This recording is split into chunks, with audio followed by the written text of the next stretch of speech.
la venta de libros se encuentra exenta. ¿Qué significa encontrar exenta? Que está dentro del objeto, pero por alguna razón el legislador la eximió de su tributación.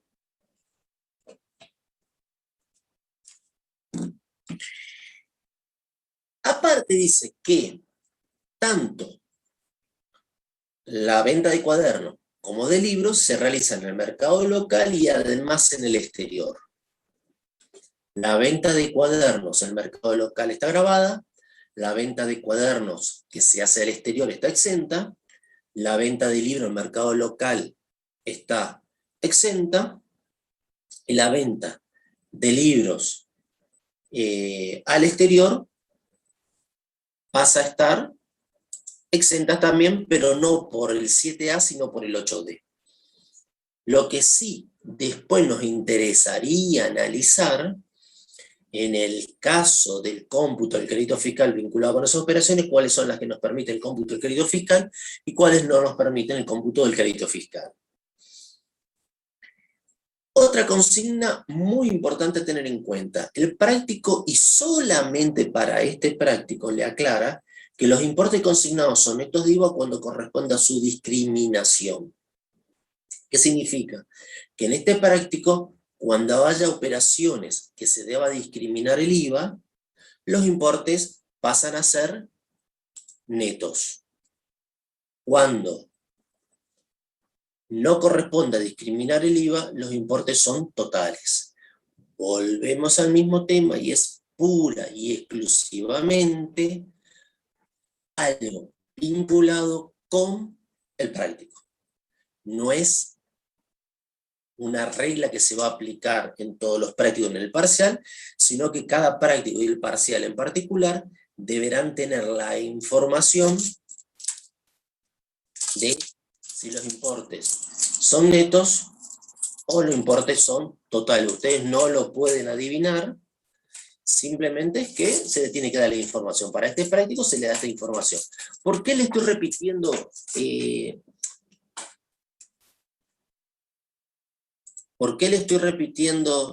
esta aclaración? Simplemente porque constantemente se da de que ustedes ven una factura que es, supongamos, un consumidor final, entonces el importe es total. Si es responsable del cliente, entonces el importe es neto. No, miren para cada caso en particular qué aclaración al respecto hay. Para ir cerrando antes de comenzar, si los importes son consignados, son neto de IVA cuando corresponde a su discriminación. Pregunta al millón, ¿cuándo corresponde discriminar el impuesto? Yo ya les expliqué en la primera clase con respecto a las facturas que cuando un responsable inscripto le vende a otro responsable inscripto, debe hacer una factura con el IVA discriminado. Cuando un responsable inscripto le vende a un monotributista, la normativa vigente es que le tiene que hacer una factura con el IVA discriminado. Entonces, ¿a quiénes no se le discrimina el IVA con la factura B? A los consumidores finales y a los sujetos exentos. Bien, este es nuestro práctico. Lo del cierre de ejercicio ya lo vimos. Es 30 del 11, estamos liquidando el mes de agosto. Las actividades de fabricación y venta de cuadernos y libros en el mercado local y en el exterior, lo que estuvimos explicando. Y los importes consignados son netos de IVA cuando corresponda a su discriminación, que es lo que recién veníamos explicando.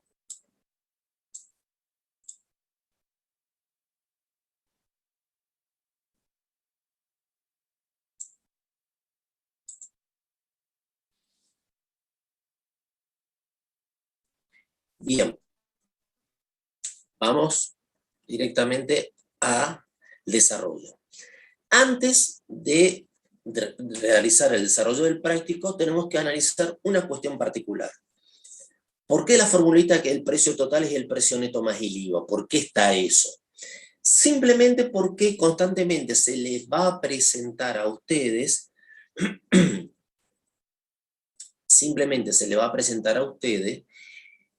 cuestiones como esta. Importe, le va a decir, importe total de la venta, tanto, importe neto de la venta, tanto. El importe neto es muy fácil porque es la base imponible conforme artículo 10. Cuando hablamos de precio total, significa que incluido en el precio total tiene el precio neto más el IVA. Si nosotros, basándonos en el práctico, tenemos una venta al consumidor final, que el importe es total, lo que tenemos que hacer es, se llama netear el IVA. ¿Cómo llegamos al importe neto de IVA?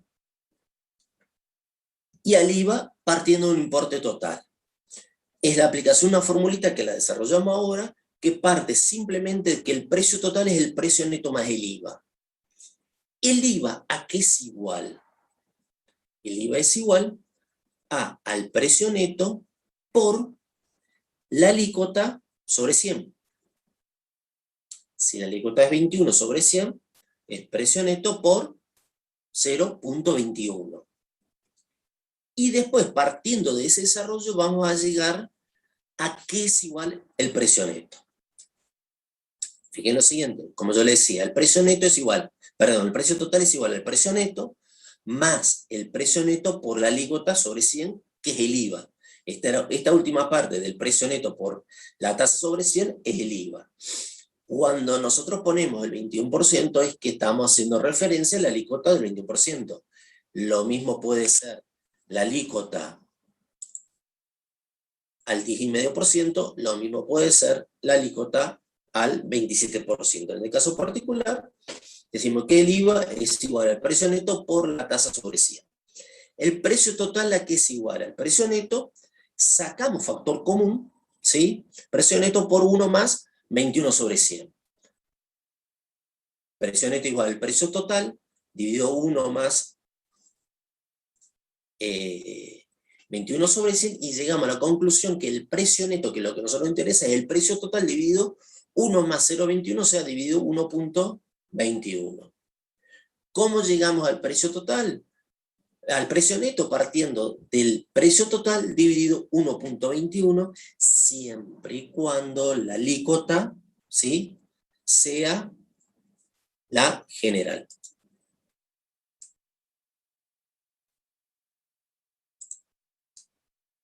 Entonces nos queda que el precio neto es el precio total dividido 1.21. Bien, ¿para qué nos va a servir? En los casos que los importes no sean netos, que sean totales, ¿cómo llegamos del importe total al precio neto? Perfecto, bueno, vamos a determinar el débito fiscal. Partimos del punto 1. Ventas en el mercado interno. Tenemos libros a responsable inscripto. Si vemos la ley, el tratamiento que ya recién lo vimos, de venta de libros, ¿qué tratamiento tiene la venta de libros frente al IVA? Vemos que por artículo 7, inciso A, los libros están exentos. Algo importante a tener en cuenta, que no es lo mismo que la del inciso F de agua y leche, en cuanto a la exención, que no importa quién es el comprador, esto se da igual que los medicamentos, no importa quién es el comprador, la venta de libros siempre está exenta. Sea que lo compre un responsable inscripto, que lo compre un monotributista, que lo compre un consumidor final. Punto B. Venta de cuadernos a monotributista por 40.000. La pregunta obligada es, esos 40.000, si son importes netos o si son, o es un importe total. Hasta, y eso yo le explicaba con el tema de facturación, hasta la modificación de este año, las facturas que se le hacían a los monotributistas eran facturas del tipo B, igual que el consumidor final, igual que el sujeto exento. A partir de las modificaciones vigentes, lo que se tiene que realizar por venta de un responsable inscripto a un monotributista es una factura del tipo A con el IVA discriminado. Eso tiene que ver con el régimen simplificado, la posibilidad de recuperar el IVA para los que pasaban del monotributo a ser responsable inscripto, la modificación está vigente, solo que había cierta prórroga hasta diciembre para aquellos que tuvieran dificultad para modificar sus sistemas. Hoy en día no hay justificación para que no esté realizándose dichas operaciones con factura. Por lo tanto, nosotros nos vamos a regir de lo que está vigente, que es que un responsable inscrito, cuando le vende a otro responsable inscrito, le tiene que hacer una factura A con el IVA discriminado.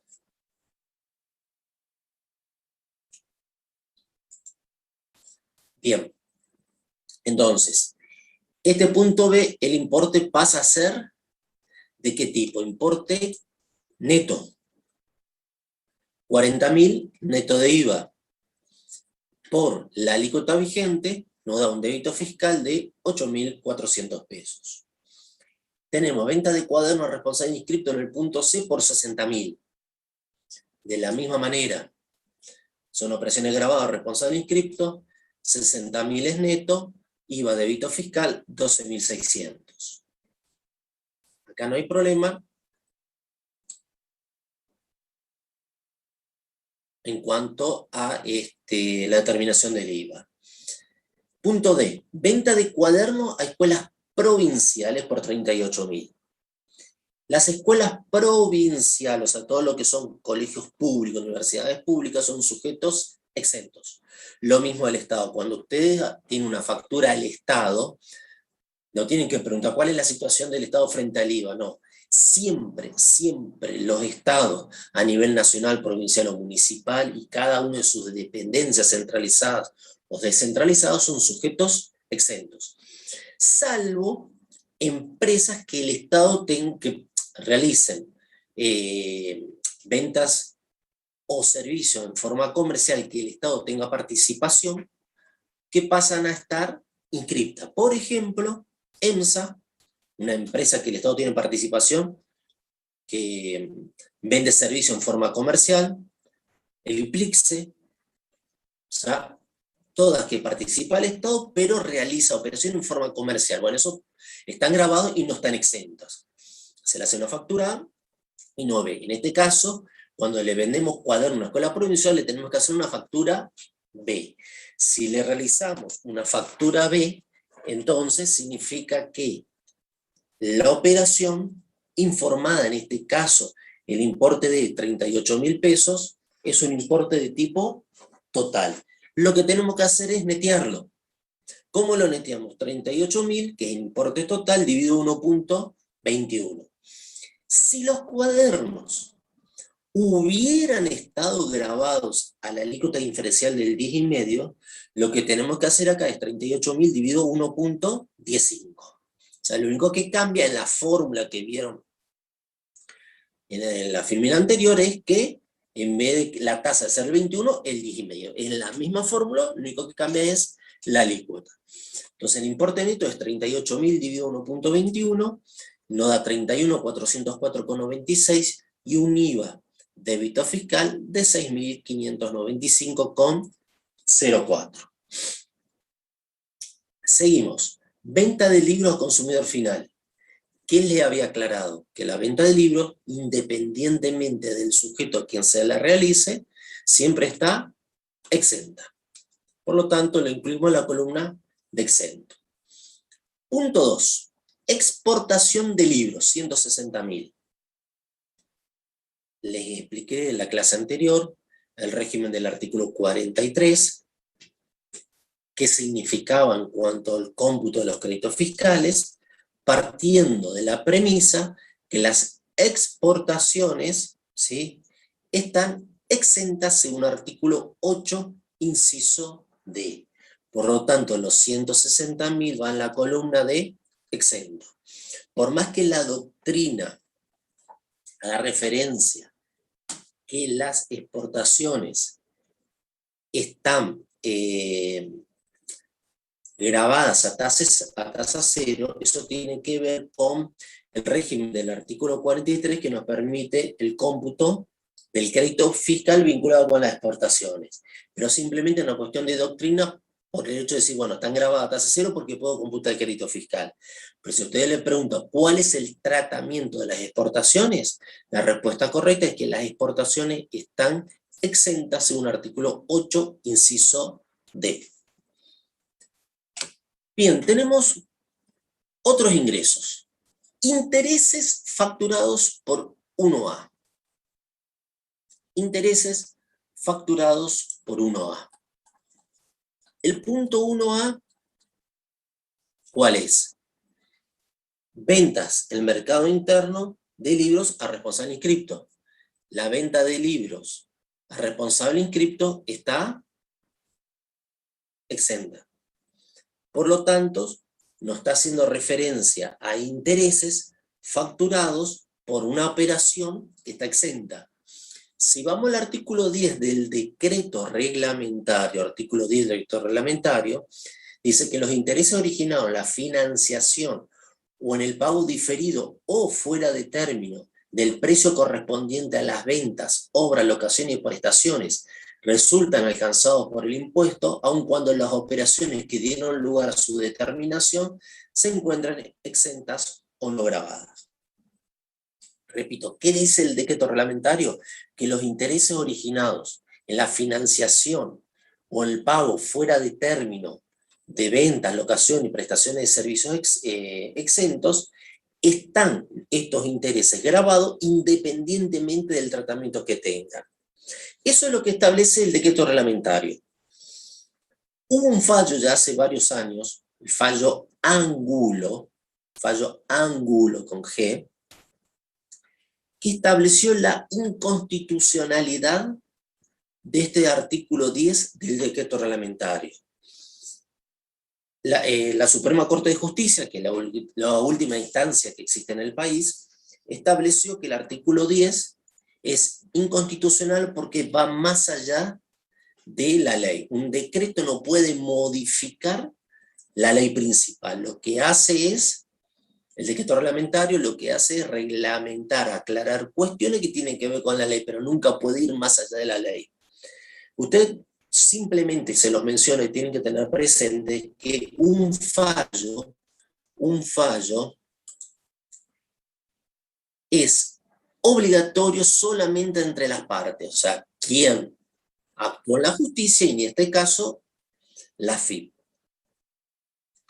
¿Significa que para todos los contribuyentes el artículo 10 es inconstitucional? A ver, ¿qué significa el artículo 10 inconstitucional? Que si yo tengo una operación exenta y tengo intereses, lo que se planteó es que los intereses siempre siguen la suerte de lo principal. Si lo principal, que es la venta de libros, está exenta, los intereses también deberían estar exentos.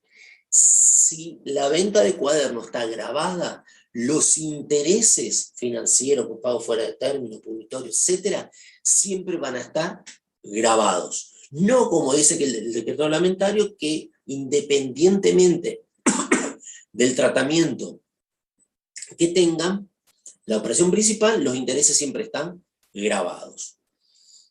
Pero, ¿qué pasa con la obligatoriedad del fallo? El fallo siempre hace efecto entre las partes que litigan, en este caso el señor Angulo y la FIP. Pero como ya un fallo sienta jurisprudencia, significa que, supongamos que a mí después la FIP me hace un ajuste sobre lo mismo, yo puedo decir, señor AFIP, en el fallo Angulo dice tal cosa. Como ya sentó jurisprudencia sobre lo mismo, me baso en el fallo y no me pueden ajustar. Con lo cual, prácticamente, es como que si hubiera modificado la normativa.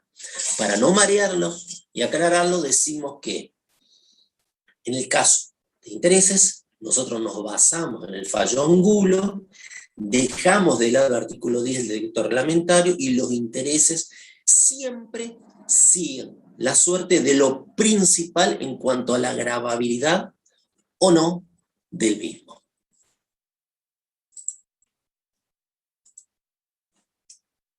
Entonces, estos intereses, por la suma de 10.000, van a estar exentos por el fallo ángulo que declara la inconstitucionalidad del artículo 10 del decreto reglamentario. Repito, el tema de intereses de financiación en cuanto a la gravabilidad o no, no estamos hablando de hecho imponible porque el hecho imponible es distinto, no tiene nada que ver. En cuanto a la gravabilidad o no, en función a la gravabilidad o no de la operación principal, nos basamos en el fallo de ángulo. Ahora tenemos intereses por 1C en el punto B, 9.000. 1C es venta de cuadernos a responsable inscripto. Ahí sí que no hay problema, porque la venta de cuadernos está grabada, es a responsable inscripto, por lo tanto los 9.000 son netos de IVA, por la alícuota correspondiente nos da 1.890 pesos.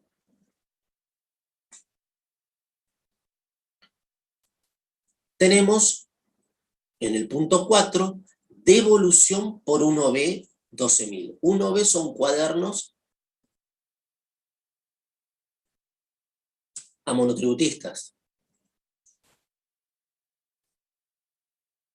Los 12.000 representa una nota de crédito que nosotros emitimos por la devolución de, en este caso, cuadernos a monotributistas. Como la operación principal no solo que está grabada, sino que es a monotributista, que corresponde discriminar el IVA, la nota de crédito la hacemos de la misma manera. Tema importantísimo a analizar es que cuando nosotros emitimos por ventas nota de crédito, las mismas generan crédito fiscal conforme al artículo 12, inciso B. Generan crédito fiscal. Algo que por ahí ya le había comentado, pero lo volvemos a recalcar porque lo vimos en el práctico, es lo siguiente. ¿Cómo se registran las notas de crédito por venta y cómo se registran las notas de crédito por compras? Las notas de crédito por venta, que es lo que estamos viendo ahora, en el caso siguiente vemos la parte de compras, siempre el consejo es que lo registran en forma negativa en el mismo libro de ventas. Si quieren, al lado de débito fiscal, abrir otra columna de crédito fiscal y la parte del IVA colocarla a la derecha, no hay ningún problema, lo pueden hacer. Quieren directamente registrarlo en el libro IVA compra porque se trata de una nota de crédito que me genera crédito fiscal, lo pueden hacer. No es lo más recomendable y no es lo que hacen los sistemas de IVA. ¿Por qué? Porque ahora cuando veamos la parte de ingresos brutos, tasa municipal, etc., vemos que la base imponible es la totalidad de los ingresos netos descontados las notas de créditos. Entonces, si nosotros de repente tenemos las notas de crédito registradas en el libro IVA compra, puede ser que cuando armemos las bases imponibles para los otros impuestos provincial y municipal, por ahí nos olvidamos las notas de crédito porque están en el IVA compra. Entonces, la recomendación es, registren en el libro IVA venta en forma negativa. Lo que sí tenemos que ver, y ahora sí lo vemos al final, es qué es débito fiscal propiamente dicho y qué es crédito fiscal propiamente dicho. Miren, 12.000, que es el importe neto, 2.500 es el IVA. Yo lo pongo en forma negativa y ahora vemos al final cómo lo separamos. Lo que tienen que tener presente es que siempre los sistemas, Tango, Begemann, Hollister, que son los módulos de IVA, de contabilidad, etc., cuando ustedes cargan facturas de ventas, todo, y aparece nota de crédito, lo hacen en el mismo módulo. Al final del libro, el sistema le dice, bueno, operaciones que generan débito fiscal, alícuota 21% tanto, alícuota 10,5% tanto por ciento. Operaciones que generan crédito fiscal, alícuota 21% tanto, alícuota 10,5% tanto. El mismo sistema lo separa. Lo mismo en el módulo IVA compra. Repito, ¿quieren abrir una columna a la derecha de débito fiscal para no olvidarse que 2.520 es crédito? Lo hacen. ¿Quieren registrarlo en la parte de compra? Háganlo. Simplemente no se olviden después que existe esa nota de crédito. Y lo más piola, recomendable y que le va a servir para ingreso bruto y municipalidad es registrarlo de esta manera.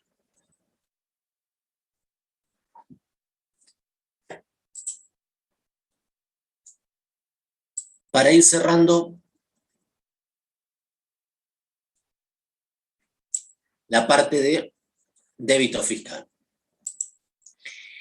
Punto 5. Donación de cuaderno al Hospital de Niños Ramón Madariaga. El valor de plaza a la fecha de la donación es de 8.000 pesos y el crédito fiscal computado en el mes de diciembre fue de 1.100 pesos. Cuando nosotros analizamos si una operación quedaba encuadrada dentro del objeto del impuesto, aparte de estar situada en el territorio de la nación, nos íbamos al artículo 2, inciso A, que haya transmisión de dominio a título oneroso. Si hay transmisión de dominio a título gratuito, la operación no cumple con uno de los dos requisitos del artículo 2A, por lo tanto la operación pasa a estar no grabada. Repetimos, si la transmisión de dominio a título gratuito, la operación es no grabada. No es que está exenta, es no grabada. Significa que está fuera del objeto del impuesto. En este caso, una donación es una entrega a título gratuito. En este caso particular de entregas a título gratuito, el artículo 58 del decreto reglamentario fija cuestiones vinculadas con este tipo de entregas.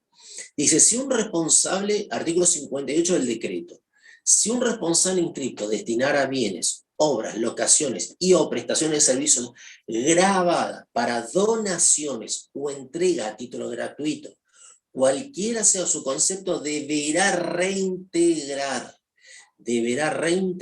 en el periodo fiscal en que tal hecho ocurra el crédito por impuesto que hubiera computado según las normas de esta ley y este reglamento por bienes y o servicios y o locaciones empleados en la obtención de los bienes, obras y o locaciones o prestaciones de servicios en cuestión. ¿Cómo se realiza el reintegro de ese crédito fiscal oportunamente computado? A través del débito fiscal. Si nosotros vamos a ver en el aplicativo, o sea, en la página web de la AFIP, en el F2002, que es el formulario con el cual nosotros armamos la declaración jurada vía web, en la parte de débito fiscal, ¿sí?, van a ver que existe la posibilidad de ingresar el débito fiscal por entregas a título gratuito. Con lo cual se suman al débito fiscal. ¿Qué es lo que se suma? ¿El valor de mercado o sea, el IVA que surge del valor de mercado o el IVA oportunamente computado? Lo que tenemos que incluir es el IVA oportunamente computado, o sea, los 1.100 pesos se reintegran como débito fiscal. No tenemos más operaciones de venta, sumamos, tenemos que el IVA débito fiscal termina siendo de 28.065,04. Lo que está abajo es, de esos 28.065,04, ¿qué es débito fiscal y qué es crédito fiscal? De ese importe, 30.585,04 es débito fiscal y 2.520 es crédito fiscal. Si fuera la única operación en todo el periodo que estamos liquidando, decimos, débito fiscal 30.585,04, crédito fiscal 2.520, saldo de IVA a pagar 28.065,04. 28.065,04. Si ustedes en el práctico ponen débito fiscal 28.065, el débito está mal. No solo que tienen mal el débito, sino que tienen mal también el crédito fiscal. Por eso les muestro de esta manera, y que si tuviéramos que armar nuestra declaración jurada, los 30.585 es débito fiscal y 2.520 pasa a ser crédito fiscal. Bien. Si les queda una pregunta, veo que no la hacen por chat, cuando terminamos la clase, se pueden conectar y hacer las preguntas pertinentes. Vamos al caso 2, determinación del crédito fiscal.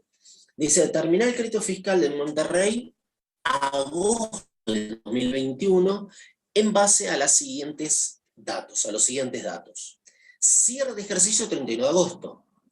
Actividad, fabricación y venta del producto A y producto B que está exento. El producto A está grabado y el producto B está exento. Volvemos a la pregunta que le hice al principio de la clase. ¿Interesa la fecha de cierre del balance para liquidar el IVA? Sí, interesa siempre y cuando exista mezcla de operaciones. Nosotros tenemos fabricación y venta de un producto A que está grabado y fabricación y venta de un producto B que está exento. Por lo tanto, hay mezcla de operaciones. Si hay mezcla de operaciones, puede ser que tengamos que liquidar conforme artículo 13, que tengamos que hacer un prorrateo conforme artículo 13. La fecha de cierre es 31 de agosto.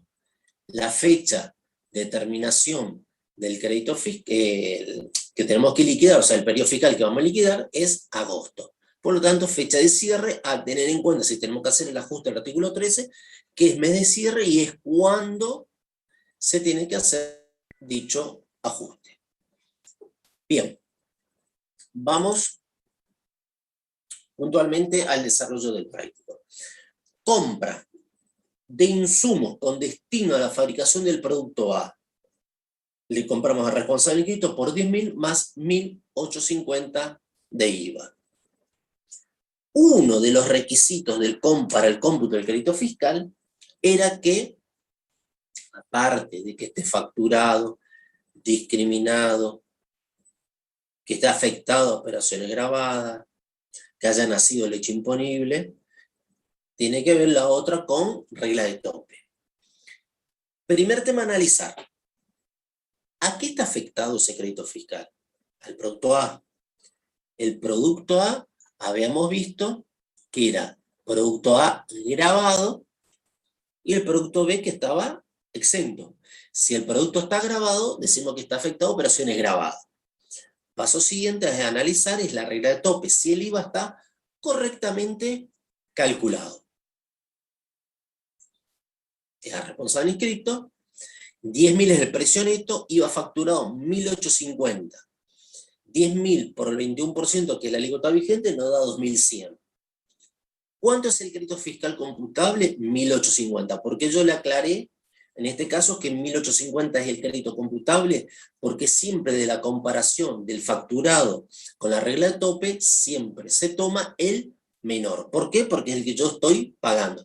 ¿Cuánto pagué por mi compra? Y pagué 11.850 pesos. No pagué 12.100 para que yo tenga derecho al cómputo del crédito fiscal. No, pagué 11.850, por lo tanto el cómputo del crédito fiscal por estar afectado a operaciones grabadas es de 1.850.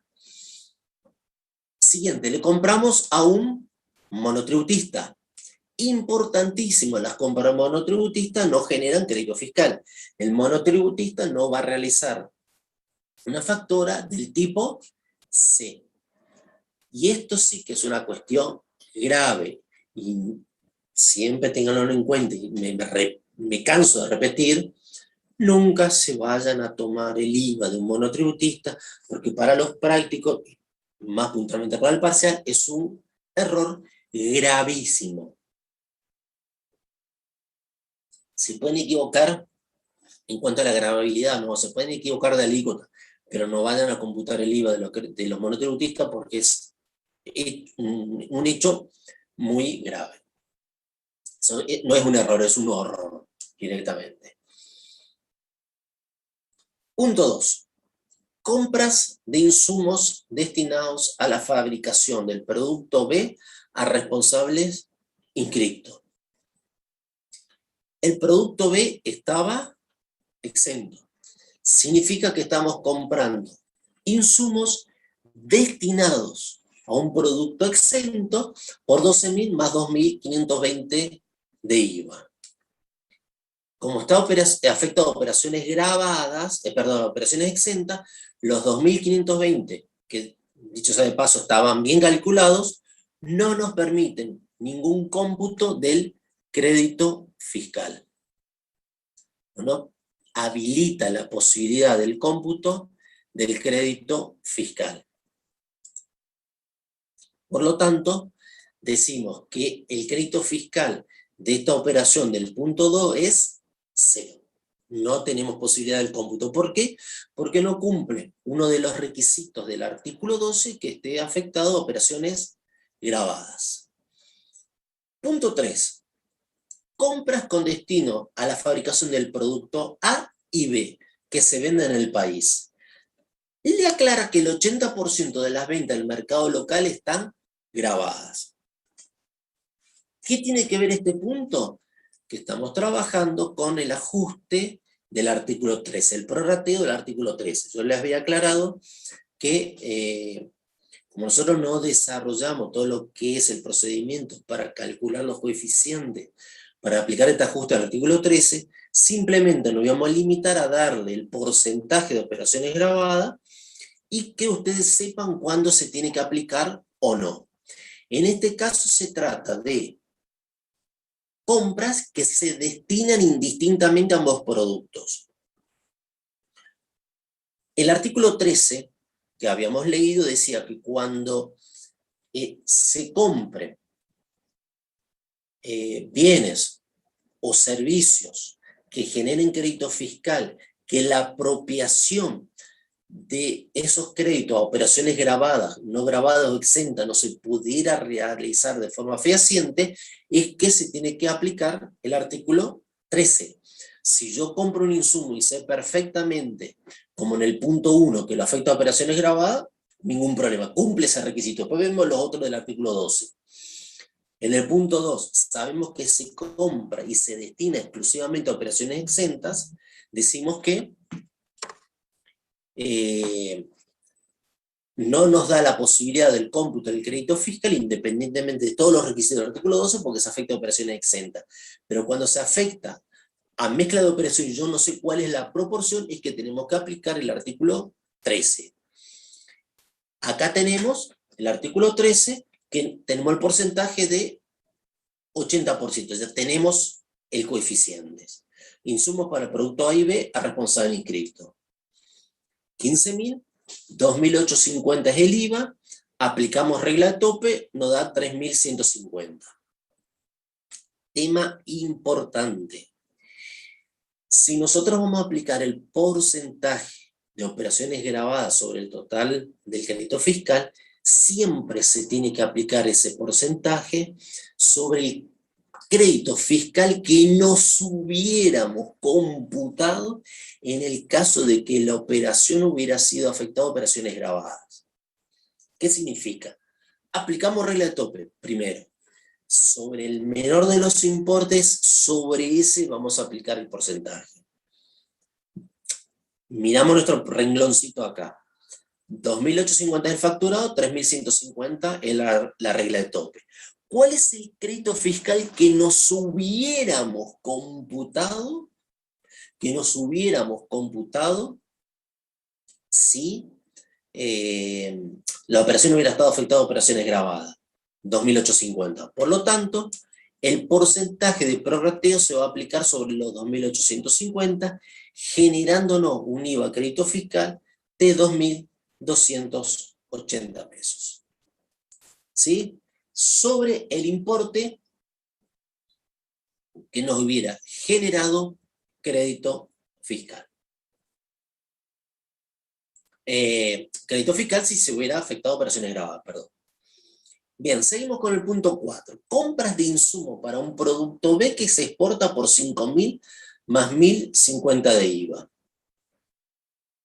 Producto B, ¿qué tratamiento tiene en el IVA? La venta del producto B, según lo informado, está exenta. Todo lo que se vinculaba con el producto B no nos permitía, como en el punto 2, el cómputo del crédito fiscal por estar afectado a operaciones exentas. Este caso, como se trata de productos que en el mercado local están exentos y se exportan, por la parte de exportación se aplica el régimen del artículo 43. Significa que sí nos podemos computar el crédito fiscal vinculado con esas operaciones de exportación. Sí nos podemos computar el crédito fiscal vinculado con esas operaciones de exportación. ¿Por qué? ¿Cuál es el argumento? Artículo 43. Ese crédito fiscal lo vamos a afectar a los débitos fiscales que tengamos en el mercado local, o si hubiera excedente de esos créditos fiscales que nos generan un saldo a favor, podemos pedir la devolución o podemos compensarlos contra otros tributos. Con lo cual, la exportación de un producto exento genera crédito fiscal si se cumple, obviamente, todos los requisitos del artículo 12. Uno de los requisitos tiene que ver con la regla de tope. 5.000 por el 21% nos da 1.050.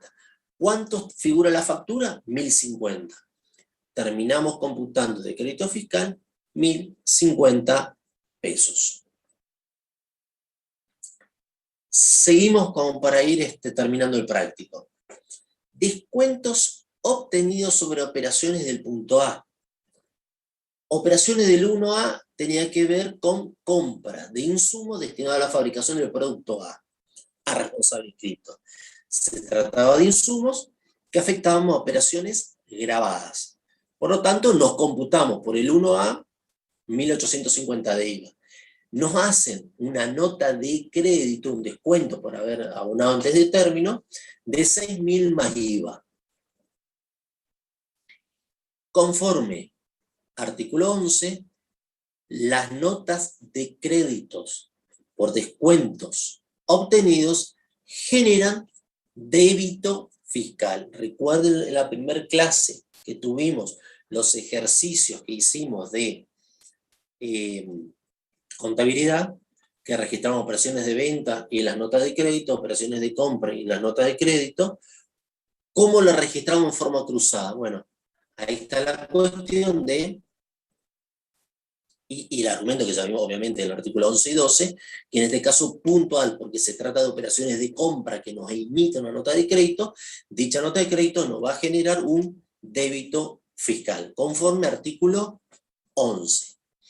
¿De cuánto va a ser el débito fiscal? 6.000 por 21%, 1.260, está bien calculado, 1.260 va a ser nuestro débito fiscal.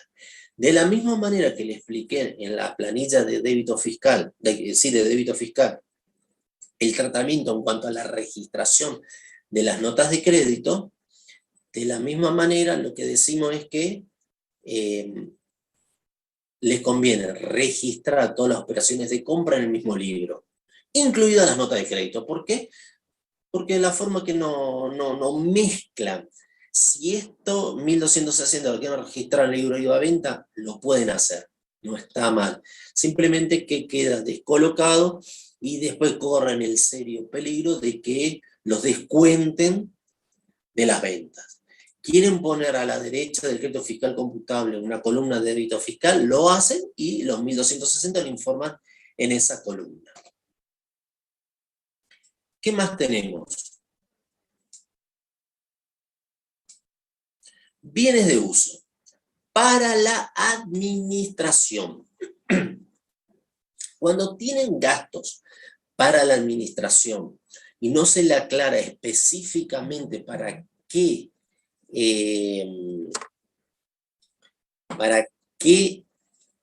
actividad es ese gasto administrativo, siempre se entiende, y salvo que tengan administraciones separadas según las actividades, que ese gasto forma parte de toda la administración. Si forma parte de toda la administración, forma parte de todo el cúmulo de ingresos. Cúmulo de ingresos que puede ser ingresos grabados, no grabados y exentos. Entonces, en los gastos administrativos salvo que tengan la aclaración expresa que ese gasto administrativo está vinculado, supongamos, con el producto B, o que está vinculado con el producto A, si no hay ninguna aclaración al respecto, siempre decimos que ese gasto es para la totalidad de los ingresos. Totalidad de ingresos, grabados, no grabados, exentos. Entonces, eventualmente tendremos que ver si corresponde o no aplicar el prorrateo del artículo 13 para estos bienes de uso. Vamos al primer bien de uso, el A. Fecha de compra, abril. Fecha de habilitación, agosto, 35.000 más 7.350 de IVA. La fecha de habilitación de un bien de uso, ¿tiene incidencia alguna en el cómputo del crédito fiscal? Antes de la modificación del IVA, estamos hablando allá por el año, 90, 92, la mayoría creo que no había nacido todavía. Para computarse el crédito fiscal, se tenía que realizar el cómputo una vez que el bien estaba habilitado. Eso tenía que ver mucho con las maquinarias, con los galpones, etc. Ahora, lo único vigente es el artículo 12. El artículo 12 dispone una serie de requisitos que ustedes ya lo tienen que saber, y uno de los tantos es que esté afectado a operaciones grabadas, cumpla regla de tope y que corresponda al periodo fiscal que estamos liquidando. ¿Cuándo se compró este bien de uso? Se compró en el mes de abril. ¿Qué mes estamos liquidando? Agosto. Se habilitó en agosto. ¿Esa habilitación tiene incidencia alguna? No. Lo que tenemos que decir es, la factura, ¿qué fecha tiene? Abril. Perfecto. Por lo tanto, el crédito fiscal se debería haber computado en abril. Para nuestro caso, para el mes de agosto, es 0. No tenemos que registrar nada, no hay nada para analizar si el IVA es computable o no.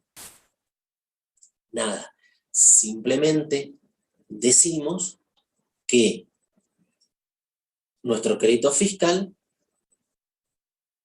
se computó, en el caso de corresponder, y si cumplía con todos los requisitos, en el mes de abril. Siguiente. La fecha de compra es en el mes de agosto, que estamos liquidando, se va a habilitar en octubre por 20.000 más 1.800 de IVA.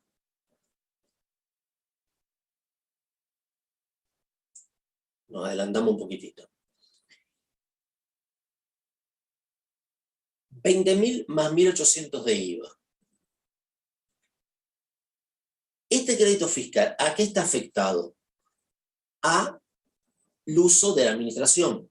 Yo le aclaré que en el caso de los gastos administrativos, en este caso es una amortización, es un bien de uso, pero que, o gastos, erogaciones vinculados con gastos administrativos, que son para la administración, y en la medida que no se aclare fehacientemente a qué se destina, porque puede ser un bien de uso que se destina a la fabricación del producto A, puede ser un bien de uso que se destina a la fabricación del producto B. Si no se aclara a qué se destina ese bien de uso, va a la administración general. Si va a la administración general, está sujeto a prorrateo del artículo 13. Lo que tenemos que ver es si el IVA está bien calculado y sobre qué vamos a calcular el porcentaje que ya vimos que es del 80%. 20.000 por el 21% nos da 4.200. ¿Cuánto es el IVA facturado? 1.800. ¿Cuánto nos hubiéramos computado si la operación hubiera estado afectada a operaciones grabadas? 1.800. Sobre los 1.800 aplicamos el porcentaje de prorrateo, o sea, los 1.440 aplicamos sobre los, perdón, el 80% aplicamos sobre los 1.800, nos genera un IVA crédito fiscal computable de 1.440 pesos.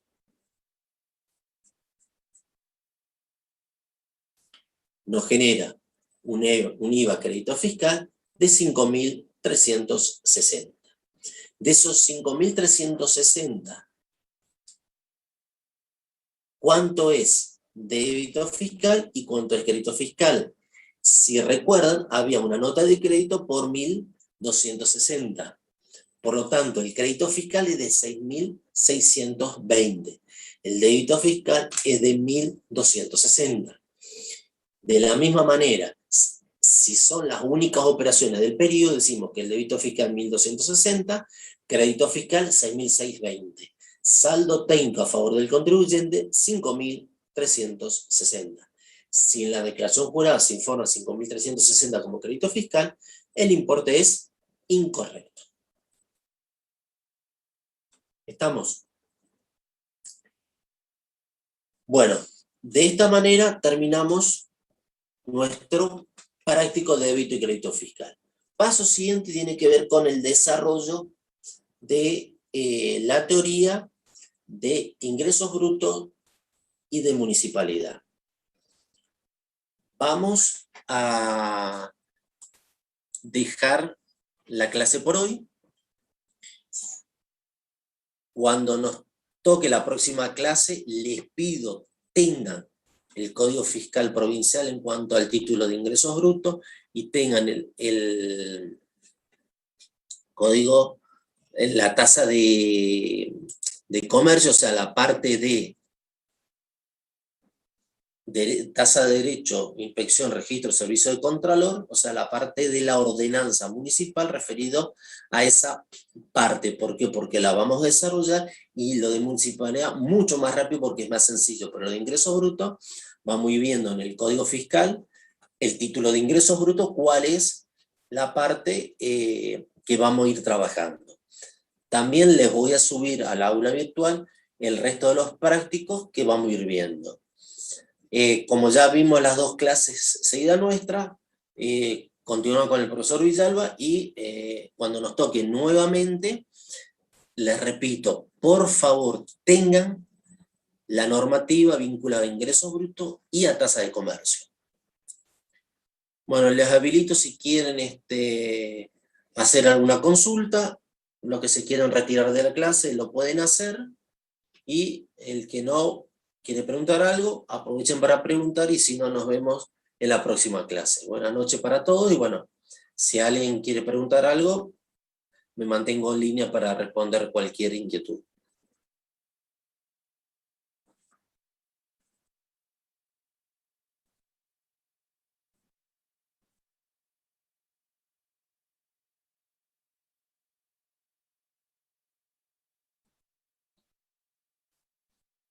Buenas noches para todos los que están saludando. Dejo un minutito más si alguno quiere preguntar, y si no, finalizamos la clase.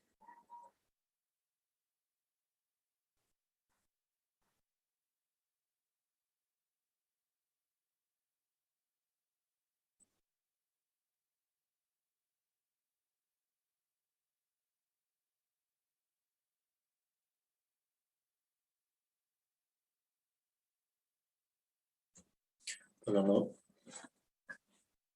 Ofrezco nuevamente si alguien quiere consultar algo. Veo que la mayoría se está retirando, si no, finalizamos. ¿A qué hora es el parcial? Le vamos a confirmar si 19:30 o no. Eso tenemos que ver con la facultad por el tema del horario. Si podría ser la declaración jurada. La declaración jurada, si es con respecto a este práctico y es vinculado con débito y crédito, fíjense que en la parte de débito fiscal le dije, débito fiscal, teniendo en cuenta la parte de la nota de crédito, el débito fiscal es 30.585,04, el crédito fiscal es 2.520, saldo a pagar es 28.065,04, y la parte de crédito fiscal, si fueran las únicas operaciones, no está todo integrado, porque son dos casos separados. La declaración jurada, Belén, son dos casos separados, por eso son dos declaraciones juradas, no sería una única declaración jurada si es lo que vos estás preguntando. En la parte de crédito fiscal, el débito fiscal es 1.260, y la parte del crédito fiscal es 6.620, saldo a favor 5.360. Estaba hecho de esa manera. En el próximo práctico sí vamos a tener las declaraciones juradas integradas, así que Si algo no te quedó claro de la declaración jurada, quédate tranquila porque la próxima la vemos.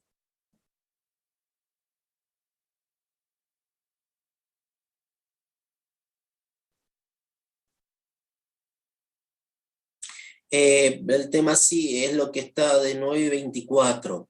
Lo que sí tenemos que ver, y en función a la clase siguiente, seguramente agregaremos una clase más para esta segunda parte, y la semana que viene, si tienen el parcial, nos vamos a poner de acuerdo, y sí les pido, ya que piensen y hablen con sus compañeros, qué día y horario les quedaría mejor para una clase adicional. ¿Qué día y qué horario les quedaría por una clase adicional? Les tiro la idea.